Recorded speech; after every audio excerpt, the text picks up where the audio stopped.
Olá, Mixtape! Olá, pessoal do Mixtape! Hoje a gente tá aqui para gravar mais um quadro Que História é Essa? E o que a gente faz no Que História é Essa? A gente analisa livros, séries, produções e artistas que tem muito a ver com o que a gente já escuta e já, né, consome, e a gente vai analisar a arte deles. E hoje nós escolhemos ninguém menos que Taylor Swift. Mas é importante ressaltar que a gente vai analisar ela, a trajetória dela como compositora. Não é um vídeo sobre a história dela na mídia, né, como a gente já conhece aí, mas sim sobre como as músicas dela são compostas, como que ela conta uma história dentro das suas produções.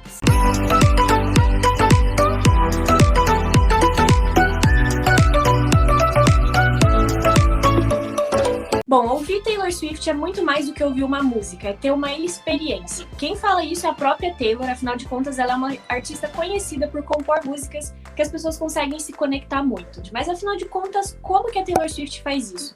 Quais são as técnicas de composição que ela usa e principalmente como ela utiliza o storytelling dentro das composições dela? É isso que a gente vai ver aqui.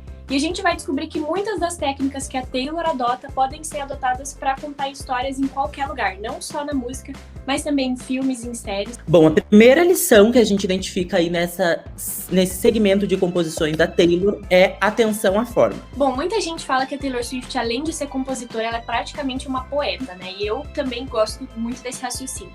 Afinal de contas, a Taylor usa vários artifícios que são literários e de poesia, como, por exemplo, as metáforas. Eu acho que a letra de Red é um grande exemplo, né? Ela fala, tipo, te amar é como dirigir um Maserati numa rua sem saída. Tipo, nossa, muito poético, também muito bonito.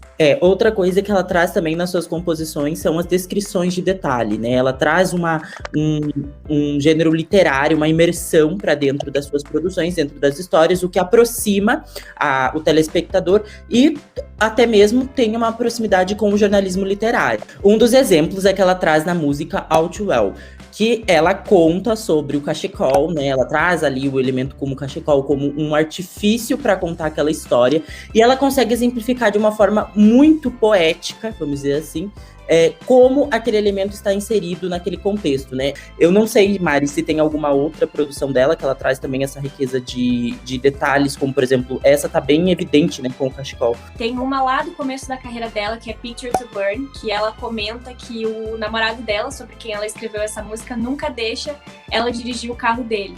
E aí ela fica muito brava porque vê ele deixando outra menina dirigir o carro. He let her drive the truck. He never let me drive the truck. Então, tipo, são elementos que a Taylor traz para a composição que meio que, além de ilustrar a história e deixar a história mais bonita, também aproxima um pouco, porque é uma coisa tão específica, tipo, em All Too Well, o Jake Gyllenhaal, porque a gente sabe que a música é sobre o Jake Gyllenhaal, guardou um cachecol dela que ela esqueceu na casa da irmã dele. E aí ela sabe que ele mantém esse cachecol com ele porque tem o cheiro dela. Tipo, cara, isso é muito específico. Isso traz uma sensação de veracidade e parece que a Taylor tá realmente compartilhando os mínimos detalhes daquela história sobre ela. Então isso ajuda a aproximar bastante e a dar essa sensação de que, cara, é verdade mesmo. Ela realmente viveu isso que ela tá compondo. E aí, pra quem ouve música e pra quem gosta de música, isso é tudo que a gente quer, né? Saber que aquela emoção é verdadeira. O segundo elemento de toda boa história, que com certeza a Taylor Swift segue nas composições dela, é ter uma protagonista forte. Nas músicas da Taylor, quem é a protagonista é ela mesma. E a gente vai mostrar aqui, com alguns exemplos, como a Taylor é ótima em se construir como protagonista, em contar a própria história e em se construir como uma protagonista, inclusive, muito tridimensional e complexa. E isso já começa logo nos primeiros álbuns dela, na adolescência, né, em que ela põe os relacionamentos dela para jogo, e isso faz muito sucesso, por ser relacionável.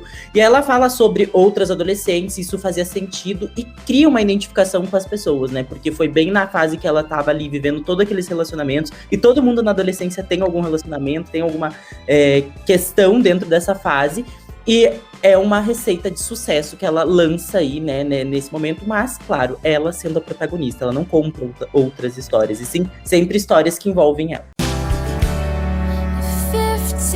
Um dos aspectos que a Taylor tem como protagonista, que dá pra dizer que é, assim, uma das principais características da personagem Taylor Swift dentro das histórias que ela protagoniza e que ela conta nas músicas, é a vulnerabilidade. Acho que tem muito a ver com isso que o Andrei falou, de que ela é uma adolescente cantando músicas para outras adolescentes. Então, ela fala com um nicho muito específico e ela fala das experiências que ela teve que, querendo ou não, são comuns a quase todo mundo dessa fase, né? E é exatamente por isso que, como o Andrei falou, as composições dela são uma receita para o sucesso. A única diferença é que a Taylor Swift está lá chorando porque quem partiu o coração dela foi o Harry Styles ou o John Mayer, e a gente é tipo ninguém, não é mesmo?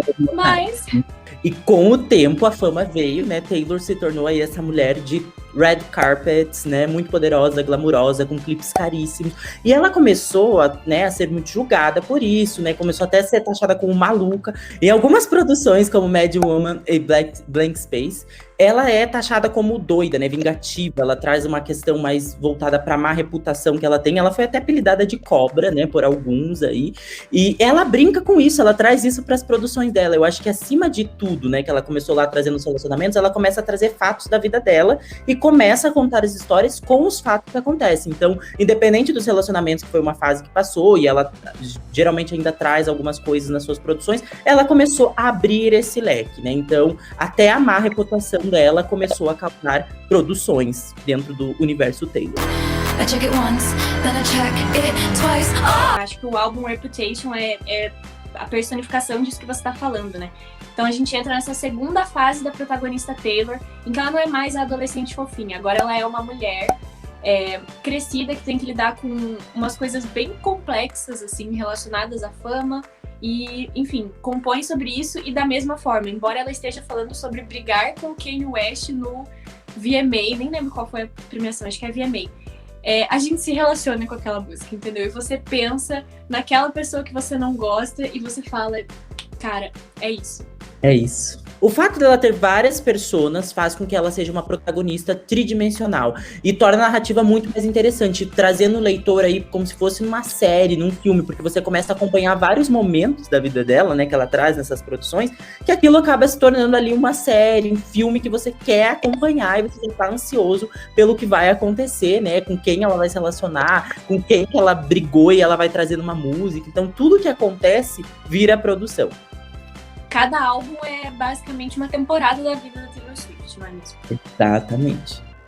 Bom, o terceiro tópico que marca bastante as composições da Taylor e que é uma coisa importante quando você vai contar histórias é a ficção, que é baseada um pouco na realidade. Não necessariamente aquele negócio baseado em fatos reais, mas uma ficção que tem conexão com aquilo que a gente vê no dia a dia, né? Que não é uma coisa fantasiosa e que não tem lógica, que é algo que a gente realmente poderia ver acontecendo ali na esquina ou nas nossas próprias vidas. Reputation é um ótimo exemplo disso, né? Como a Mari já disse aqui, é um álbum que traz a gente pro lado dela, essa aproximação, porque todo mundo fica do lado dela na treta. E daí o apelido dela de cobra é colocado em jogo, então as pessoas acabam se identificando com isso. O que a gente já identifica essa estratégia não tão clara quanto a Taylor já faz, mas em alguns outros artistas que estão em ascendência, como por exemplo Olivia Rodrigo, né? Todos vocês aí já sabem, temos até o react de Olivia Rodrigo aqui no canal, então acessem lá para conferir esse react. E Olivia Rodrigo é um exemplo já dessa tendência que a Taylor lançou. Ela começa ali lançando um shade pro Joshua Bassett, que teve um relacionamento com ela, um rolinho com ela, e ela começa a criar histórias com esse, né, personagem que surge na vida dela e traz isso para as composições. E realmente a Olivia é um ótimo exemplo de alguém que soube pegar essa fórmula da Taylor. Não vou dizer que a Taylor criou, mas assim, a fórmula que a Taylor usa e ela aplicou para as composições dela e obviamente está dando certo, né? Afinal de contas, 2021 é o ano dessa menina. Uma coisa que é importante a gente entender é que, embora a gente aqui esteja falando só da Taylor enquanto compositora, obviamente a vida pública que ela tem como celebridade influencia e muito na forma como a gente ouve as músicas dela.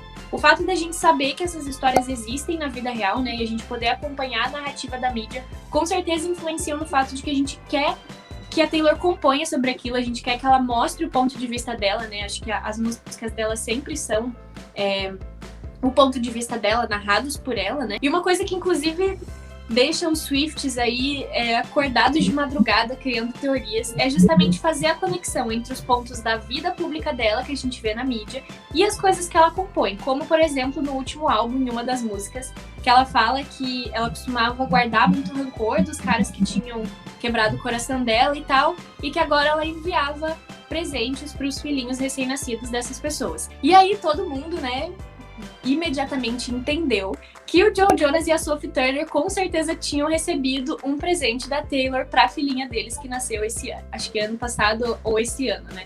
Então é essa conexão entre a ficção e a realidade que torna a música da Taylor, inclusive, mais interessante para quem tá ouvindo. As pessoas começam a ligar os pontos da história, né? Tipo, busca alguém lá de trás que tá agora aqui, só que com outra narrativa.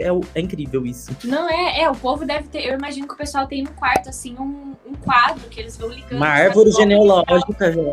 Isso traz a sensação de que a música é real, ou seja, tudo que tá naquela letra aconteceu, é verdadeiro. É a mesma coisa de que a gente, né, fazer uma alusão com um filme de terror, quando você fala que a história é real, o cenário muda, você já começa a imaginar outras coisas, ele fala, meu Deus, como isso aconteceu na realidade. E quando tudo se aplica na realidade, tem uma viabilidade. Então, você pode até relacionar coisas com você, isso pode acontecer comigo, isso é possível de acontecer, entendeu? Não é ficção 100%.